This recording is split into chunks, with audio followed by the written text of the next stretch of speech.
when the stakes are so high, when you know all the eyeballs are on you and all the knives are out, they're ready to cut you at any moment. Nobody wants your success at that point. They just want to like it's more fun to see you fall. There are singers and there are actors, and then there are people from another planet where the singing is just a part of their soul. When you find someone like Cynthia Erivo who feels otherworldly, when you find someone like Ariana Grande who's otherworldly, who you don't have to sit and talk about notes. You don't have to talk about how you want it to sound. What if she said, I love you? How would you respond to that? What if she didn't say, I love you? What if she just said, what if she stopped saying, I love you? What if she said, take care? Like, then what was her reaction? That would be a very different reaction. Oh, gosh. Can you see it? Do you recognize it? Wait, let me hear it again. I can see it. Yes. Do you recognize it? Yes, of course. 반갑습니다. 이승국입니다. 팀 위키드 포굿과의 인터뷰는 아쉽게도 취소되었지만 감사하게도 연출을 맡으신 존추 감독님과 비대면으로 이야기를 나눌 수 있는 기회가 갑자기 찾아왔습니다. 조금 급히 준비하느라 저는 엉망이었지만 감독님은 프로 정신과 열정 그 자체였던 그날의 대화 시작할 텐데요. 대화 중에 위키드 포굿 이 작품의 큰 흐름에 관한 스포일러가 등장할 예정이니 영화 아직 안 보신 분들은 참고하세요. 그럼 진짜 시작합니다. Mr. John M. Chu, I'm Seunguk Lee from South Korea. You can just call me SK. This is a really, really, really good pleasure to meet you. Thank you, SK. It's great to be here talking to you. And actually, this is my fourth attempt to ever try to meet you. The first one, yeah, this is fourth one. Yeah, let me count here. One, I'll tell you later. You don't know about this one. Yeah. Second, last year I actually flew to Sydney to talk to almost every actors in the movie, and you couldn't make it because you're expecting a child. Yes, correct. Yeah, and last week we both were in Singapore. Oh no! And something happened, and we couldn't make it. Yes. So yeah, just when I thought I'll never be able to talk to you ever in my life, this opportunity came along. So I just thought to myself, I'm so glad. Yeah, and that makes me think of the phrase that everybody says, like, you never know what's gonna happen. Something great can happen from bad situations. Agreed. So I'm glad that we get to finally chat. This is destiny. We get some room. We get some time. Yes. SK and CHU. Last. I was so glad that I got this opportunity because having seen many videos that you are in talking about Wicked and Wicked for Good and your journey as a director, it felt like first you are a great storyteller and I could really see you love Wicked so much. So at what point I was like, maybe just let him talk about Wicked and how he made it for hours, and it will make a great content itself. So yeah, I could do that. Yes. Yeah, so just having the opportunity to talk about your way and your universe about Wicked is just good enough. So I'm so excited right now. Great. Sorry for my excitement. No, me too. Wicked is very close to my heart, not just because of that when I got to experience it before it ever went on Broadway. I was going to university. My friends from high school were starting to float away. I started a new life. I was becoming an adult-ish. I was trying to pursue my dreams, the things that I was told when I was young. And now that I'm in the big city in Los Angeles trying to make it in the entertainment business, it was not as fairy tale as I expected. I had to work harder. People didn't see me as what I thought they would see me as. The dream was falling apart. And so this show came along at a time and addressed some of those things. When you know the truth, that's when you find out who you are. And it's not that it makes you become someone else. It reveals who you truly are. And I love that this show, in these different pieces of it, the fairy tale side of it and then the adult side of it, explored those ideas. But at the same time, it was a fairy tale in the end. In the end, it was about the possibilities and the courage that it takes to allow possibilities and live in the unknown and change and forgive and give grace to people. So it felt very close to me. And so when I finally got the chance to direct this movie 20-something years later, one, what a dream come true. Two, it was during COVID lockdown. So I thought, maybe they're never going to make this movie. Maybe movies are maybe movie musicals are dead. But it came at another time in my life where everything was changing. I was a new father. So the stories that I wanted to show my kids, I had to question. Do I want to be raised in the same way that I was raised? Do I want them to believe in this dream and these possibilities? Or do I want to equip them with a little bit more knowledge of the world so they have grit, a little bit more grit to survive things that I didn't know how to survive quite yet? And also, the world was crumbling all around me anyway. So it was a chance to decide who my family wants to be, who I want to be, and how what I do in the world affects the world around me. So I feel very privileged to be a part of it in a lot of ways. Maybe it's the feelings you just shared with me that makes Wicked, the movie, Wicked Part 1, so special. Thinking about Wicked Part 1, it wasn't just a successful movie commercially. It was, but it brought even more recognition to the cast members globally. Yeah. And more than that, it brought special meaning to so many audience all around the world. People feel connected to the feelings and thoughts and journey of Glinda and Elphaba at the same time. Yeah. So, were there any moments when you realized, were the moments when you realized you made something more than a successful movie? That's a really good question. I'm probably still processing it in a weird way.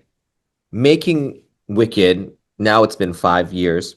In a regular movie, it's a pretty quick process. It's a couple years, but you like shoot it, you edit it, and then you're right on the verge, right when you're finishing it, you got to release the movie, and you're waiting to share. You're waiting to hear the feedback to get some sort of validation of what you're doing. And this movie, we had two movies we got done. We had to hold it, we had to edit it, and so it was so much time that I almost never got the validation. So that process got disrupted. And so then I had to just be happy with what we were trying to do without getting any sort of feedback on it. And I think that was a really healthy way when the stakes are so high, when you know all the eyeballs are on you and all the knives are out, they're ready to cut you at any moment. Nobody wants your success at that point. They just want to like it's more fun to see you fall. And people who don't believe in you, they're gonna have a field day. And people who do believe in you, like are just holding their breath for you. And so I think that time actually allowed me to become a better artist because I got to, with my actors, with my editors, with everybody, with my producers, with my studio, it was just about, is this what we want to release into this world? And because Wizard of Oz is so much bigger than any of us, and because Wicked is so much bigger than any of us, is this how we want to be remembered? Because this will probably outlive all of us. And it's either going to be a joke and all our careers are over, or it's going to be something that changes the landscape of these kind of movies and the musical. There was no in between because anything less than that miracle is a failure because the swing was too big. And in a weird way, that also releases us of any pressure because we're all in. We have to do everything we can to make sure that we're inviting people into this story and that we're delivering the story through a musical medium in a way that whether you don't like musicals or you love musicals, you're going to love these characters. And the trick to all of it was the girls. It was always these two women and that relationship. There was a mantra that the stage show said every day, and they said, when you're in production, don't forget it's about the girls, stupid. So no matter what's happening, big effects, flying, whatever, don't forget it's about the girls, stupid.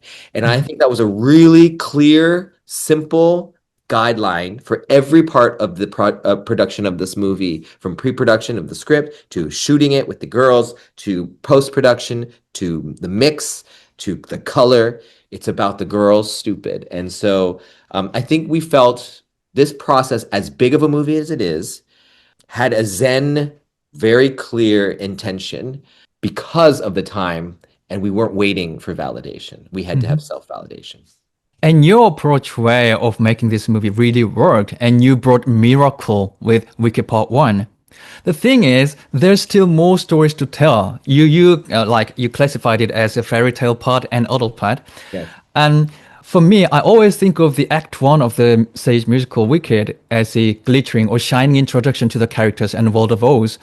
And for me, the second act is always the part where the drama lies.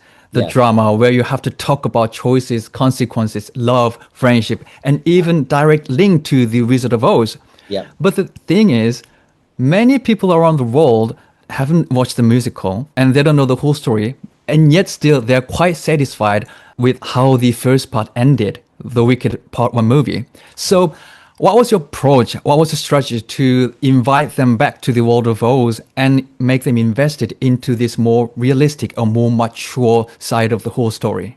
Well, I think the big thing we had to do in movie one was understand what we were rooting for in movie one, because when you have two acts and in a show, you're going to get through it all, and it's the act break, and so you can leave things dangling, you can have a bigger purpose, but when you cut it up into two, you actually have to make sure that that first movie has complete emotional satisfaction, and we knew we were ending with Defying Gravity, and so in a way, it was like reverse engineer. What if Defying Gravity is going to end this movie, then we need to want that more than anything, whatever is the content of that song. And you're like, okay, something has changed with me, something's not the same. I'm through with playing by the rules of someone else's game. Okay, then this is against the wizard. Is it against the wizard? But she actually doesn't face the wizard. She actually leaves right after this. So, okay, it's not, even though it feels like this is all against the wizard, this is a reaction to the wizard, but actually it's her own battle to recognize the power of herself and her being. Okay, so that means you have to go backwards and make sure we see her childhood and understand, where does that self-consciousness come from? Oh, it's the way she was teased. It's the way her literal parents rejected her when she was born. Okay, then she's created this armor when she goes to Shiz, but at Shiz, she gets accepted to Shiz, and we get to watch that. In the show, she's already it. In the movie, she gets discovered at Shiz. Oh, maybe she's allowed to dream like this. And then when she's allowed to dream like this, we see these abilities like, oh, she can kind of fly. She has this relationship with gravity, and she has dreams and hopes, things we didn't know. And her dream is to meet the wizard. Oh my gosh! And they said he can fix everything, even recolor her. So then you get there, and then the dream falls apart when you realize that's not the person you thought. And in the middle of this, she meets somebody who actually sees her for the first time, who sees her as beautiful, and that is actually fulfilling. That is the thing that is giving her fulfillment that she's never had in her life. She just doesn't value it as much as the approval of the wizard. So by the time she gets to the wizard, and then you have to find gravity, she realizes the wizard is not what she says it is, and he's a manipulator. And she's like, I have to throw all these dreams away. Maybe I was never meant for dreams at all. And she jumps out of that window, and instead of flying, she falls, and she sees her younger self. And then she realizes, this is not about the wizard. This is about me. It's about her. And I need to save me. And that's when she grabs the broomstick and she flies. And when she says, it's me, then she can rise. So to me, if you buy into that story, which is a little bit of a different arc than the show, then you love Elphaba and you are rooting for her. So that's the first thing you start in movie two. Let's show Elphaba what does she become at full power of this. And then what happens when you realize she's lonely in this, because independence can feel like rejection. It's a hard life in the consequences of making a brave choice. And so we have to have a song like No Place Like Home. She has to question the home that why is she even defending this place? So for me, it was about just now that we set up this movie and people loved it, all they loved is the very personal story of these girls, not the plotting. The plotting we know. We know these things. And even if it's a surprise, they're sort of cliche. What is interesting and nuanced is the personal journey of these girls. And now Glinda didn't make the choice in the end of movie one to do anything outside of her bubble. And now she comes into movie two and she's trapped in her own bubble and she knows it, but she doesn't have any ability to escape, which is the same thing Fiyero. So now we are rooting for her to pop the bubble, which means we need to see her childhood. Where does this idea of this bubble comes from? How did this bubble get built? And then you have to see her later where she actually sees outside the bubble, but she's not ready to pop it. Then we have to see the moment where it invades her bubble and she has to put the bubble back up. And then you have to see the last one where she decides to actually pop it. She doesn't have to. The moment she actually pops it so she can engage, and then she hears those words. Good just can't be a word. It has to mean something. It has to change things.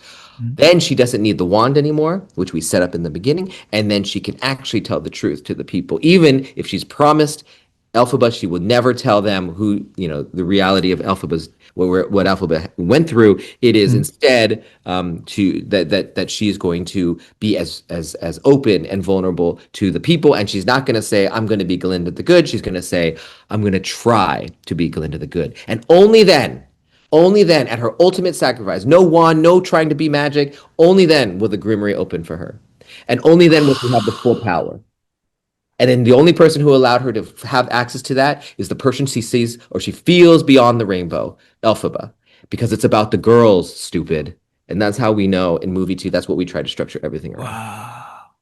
I just realized like the Grimo opened just when Glinda gave it all up. I just realized it, and this is the part. This is the exact moment when what I mentioned earlier. Like I just actually want you to talk all the way. When you get explosive with what you did with the movie, it's so good to see you just talking about it. So, and I'm pretty sure the viewers of my channel will love it. But since you mentioned the girls, the protagonist of this movie, we have to talk a little bit about the actors, Cynthia Erivo and Ariana Grande. Yeah. First, I really want to talk about Cynthia Erivo's ability to change her voice. I love Cynthia Erivo. I love every performance she did in the two movies. But one of the first things that I got surprised by her performance was how she changed her voice. Like, we all know how Ariana Grande changed her tone when she sings. But when I first heard Wizard and I in Wicked Part 1, I could clearly hear Cynthia Erivo, but at the same time, I could hear young student who just saw the silver lining in her life for the first time. I could hear her voice and I could feel her feelings. Yeah. I don't know what she did with the voice, but I could clearly hear that voice of that young Elphaba. And as she discovers herself and defies gravity, her voice got a little bit gained energy and it got more powerful. Yes. And in this movie, we have even more new texture added onto it because Yes. we had to get to a certain point where she sings and says, "No good deed goes unpunished." That's my new philosophy, my creed. But apart from every performance she did with her muscle, facial expression, everything, like making the right voice change, finding the right voice. What kind of conversation did you have with Cynthia Erivo for this movie? Well, first of all, that's called acting. And there are singers and there are actors, and then there are people from another planet where the singing is just a part of their soul, and they're so past the technical feats of it that it is how they sweat, it is how they cry, it is how they move in the world, it's how they communicate in the world, it's how they take things in the world, and so when you find someone like Cynthia Erivo who feels otherworldly, when you find someone like Ariana Grande who's otherworldly, who you don't have to sit and talk about notes, you don't have to talk about how you want it to sound, because that's not the source of where this is coming from. The source is these characters. So all I have to talk to her about is Elphaba and what she's feeling and where she's at. And when a movie is around the medium of sound and rhythm and tone and movement, then also the movie becomes less technical about those things. And because I've had experience in those things, I didn't have to get swept up in those things. Because I work with Christopher Scott, our choreographer, because we hire the right dancers, everybody knows that it's not about the showiness of the dance. It is about the expression of a movement, and it can be as choreographed as a move, or it could be as simple as having her head go on her chin, or leaning against a column and saying, "Did that really just happen? Did that actually?" And maybe that's just how she walks to the edge of the water. Maybe that's just how she looks. So this is Cynthia Erivo, the talent that she is. There's no construction. It is just digging at real truths within this character, and it just emerges from her. I'm sure there's things that she wrote in her journal, or things that she, listens to on her. She has playlists for the different Elphabas in movie 1 and movie 2. She has perfumes that she smells so she can be as sensory as possible in movie 1 and movie 2. And I love that in movie 2, that her voice is a part of this character. So she is automatically, again, I never said, "Hey, in movie 2, can you give more grit to your voice? I want to feel the wear and tear." She's probably been doing this for a while. this came very naturally to her. And yes, maybe we talked a little bit about it, but that was because it's already happening. She was already instilling. So something like No Good Deed, that is very different than Defying Gravity. It has a different power to it. It's guttural. There's maybe spots of the gut in movie one in Defying Gravity, but in movie two, it is and she actually put in shame. There is a shame to and a fear of her power. So yes, even though she's saying the words, fine, if that's how you want me, this is how I'm going to be. There's actually there is a sense of shame and sadness in her performance. When she screams Fiero, she does all that stuff. It just is heartbreaking because it's the thing she doesn't want, but it's the only thing that she has left to do. There is one other option about leaving, which she gets to, but at this point, that's where it leaves. So I just think that it is, yes, highly technical, but not something that she would overthink. It's something that she would overfeel in a way. And that's the power of casting someone like her or casting someone like Ariana. It is the thing that I saw when she came in audition. She was already naturally doing that. And then I don't have to explain anything because I wouldn't even know how to tell her to do that, to be honest. I'd be like, can you like, that's the way I sing. I sing like this. And if you don't get someone at that level who understands the instrument at that level, if you get a high school trumpet player to play a jazz classic, they're going to play it at the only at the peak of the ability that they have. But if you get the best jazz musician in the world to do it, now I can say, okay, play as if you're a duck. Now play it as if you're the wind, and you're going to get the breath of that. And I can't explain how they do that, but that's the best part about working with someone of this scale in a movie. That's the best part, and you brought the best people to the crew. You casted them, and I just wanted to mention, like, just like I love the voice of Cynthia Erivo, I know Ariana Grande has her acting background, but I've never seen her lead a movie, a feature-length movie. I was just amazed by how she's good at conveying the feelings through her eyes. Like Wicked Part 1, like when she look at Elphaba while she puts a cloak around her shoulders, when you see her eyes, you can just feel what she's feeling, what she's thinking. And in this movie too, you added more context to Glinda's journey. All those stories, I could see that from Ariana Grande's eyes. So yeah, it was great to see what you did with her story, adding more story, and Ariana Grande's success represented with her eyes. And that's because she understands this character inside and out. Like there's such nuanced moments when you're singing Couldn't Be Happier. This is our I Want song. A typical I Want song in a musical happens right at that moment. And except for the fact that Couldn't Be Happier are the exact opposite of what she wants. And that her eyes then, and all the other subtext is actually the thing singing in the song. That is what we're hearing, even though the words and how she's singing it is differently. And she did that she understood so clearly.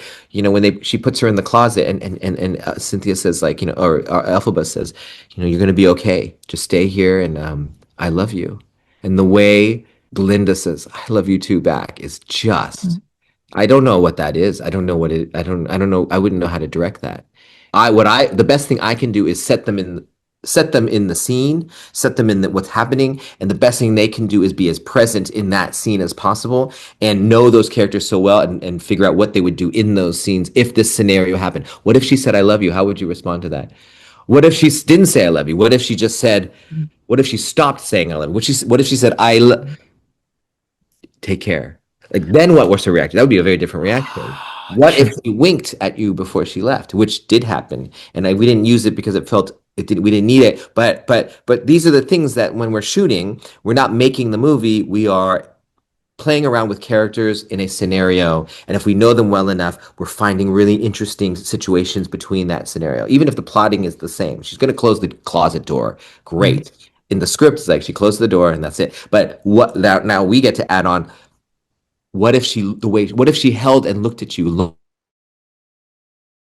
Feel, and that's the magic, I think, in a movie. This is why AI could never make a movie like this, is because those little errors, those are unpredictable things. If If I asked a prompt to do it, it would look crazy. If I asked an actor to do it, it might be crazy. If the actor proposed it to me, I'd be like, what are you talking about? But because it just happens, then you discover something, and the audience needs nothing more than to just to discover something that they never thought of before. And so I love those kind of moments. What was really interesting about watching Wicked for Good is that because the second half of the original stage musical was shorter than the first act, you added some more context, like we said. But while you're doing that, when we reached a certain point or crucial scenes, it was like the movie is trying its best to show just as much as the stage musical showed to the audience. It was like you're trying to transfer stage magic into screen magic. I'm talking about the scenes where Elfie tries to fix Spock and where Dorothy comes in as a silhouette, just like the stage musical. So how did you pick those scenes where you presented it as the stage musical presented to the audience? I saw the musical before it was went on Broadway, and I didn't have any context before seeing it when I saw it for the first time. So I remember my first reactions very clearly, and I'm protecting those moments. So when the scarecrow comes in and knocks on the floor, I remember what that felt like, and I loved the way it was presented. And I want to make sure the silence as he walks in and then sits on the floor. I remember thinking what is he doing? Oh my gosh, that's this person. Why is he doing that? And then the discovery of the thing. I know that. I don't need to add anything to that. If I can present, and it's a little proscenium and a little whatever, but I want us to feel that. Now, what could I help? I could help us get in there and see what she's looking, what her look is to him when seeing him in this state for the first time. Because I imagined it in my head, even though you can't see it on the stage, and I could look at him closer. And I could feel the intimacy of that closer. I could see her touch his skin, and I could feel what it's like to touch someone's skin that maybe is foreign, but the person is inside there somewhere. And so it's something like that. Or even when it's Glinda coming in on the bubble in the beginning, I remember watching in the show and being like, whoa, oh my gosh, oh yes, this is from The Wizard of Oz. This is the image that I know. Oh, she's not the Glinda that we know. She's funnier. She's sharper. She's like one of my friends. She's like one of my silly friends. Oh, the story of the Wicked Witch is not like a soft fairy tale. Oh, the mom was having an affair. Oh, this is going to be interesting. So there's certain beats. Oh, the melting. Oh my gosh. That's how I remember. And what I love about seeing it like that is I get to retain my memories of my own Wizard of Oz experience, and they're not telling me. Otherwise, I'm like, oh, who's this new character? Dorothy. What does she want? Where is she going? I know the things that they did so well in that show because it affected me personally. And so a lot of the times it was me just, hey, those things work. No need to get in the way. Let's maybe there's stuff around it that I can help enhance that idea.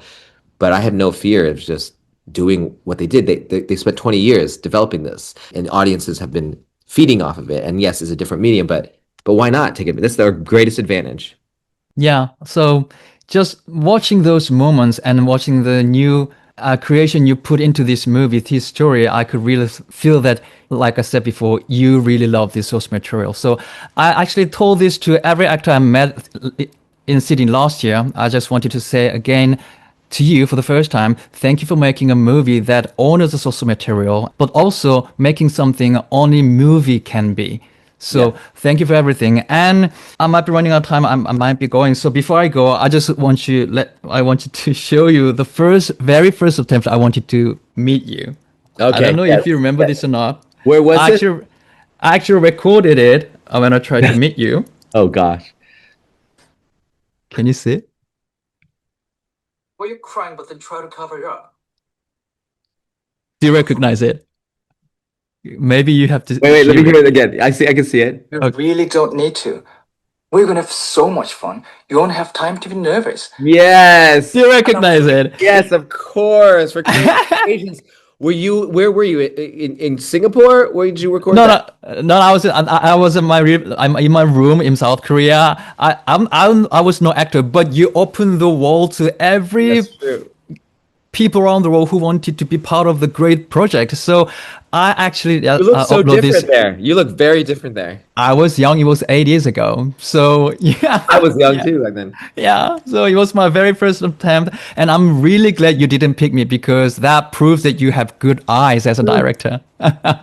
Hey now. You look younger now. Really? Tell me the Korean tricks. What kind of Korean skincare you got to do to look even 8 years Oh, later? well, if you want to know what kind of trick we're using, you should really come to visit Korea and talk to me again with your new movie. That's what I hear. Okay. All right. We'll make it. Okay.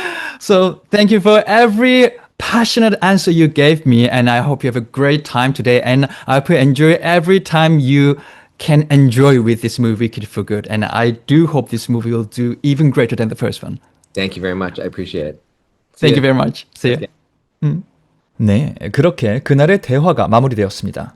그 영상 초반에 말씀드린 대로 5대1을 위해서 준비한 인터뷰 흐름을 갑자기 1대1로 바꿔서 진행을 하다 보니까 역시나 제 역량이 부족한 순간이 참 많았습니다. 이날따라 영어도 너무 안 나왔고요. 제가 편집으로 다듬은 게 이 정도니까 말 다 했죠. 사실 연출자로서 감독님의 생각과 감정들에 대해서 궁금한 게 더 있었는데 그걸 잘 여쭤볼 수 있게 진행하지 못한 저의 부족함 반성하며 다음에 혹시 또 좋은 기회가 생기면 보시는 분들도 아쉬움이 덜 남도록 잘 준비하겠습니다. 영상 끝까지 봐주신 분들과 엉성한 진행에도 열정과 진심으로 답해주신 감독님께 진심으로 감사드리며 이런 멋진 감독님의 작품 위키드 4 구순 지금 극장에서 바로 만나보실 수 있으니까요. 궁금하신 분들은 직접 확인해 보시기 바랍니다. 지금까지 전 천재이승국의 이승국이었고요. 저는 다음번 다른 영상으로 돌아오도록 하겠습니다. 감사합니다. 바이바이.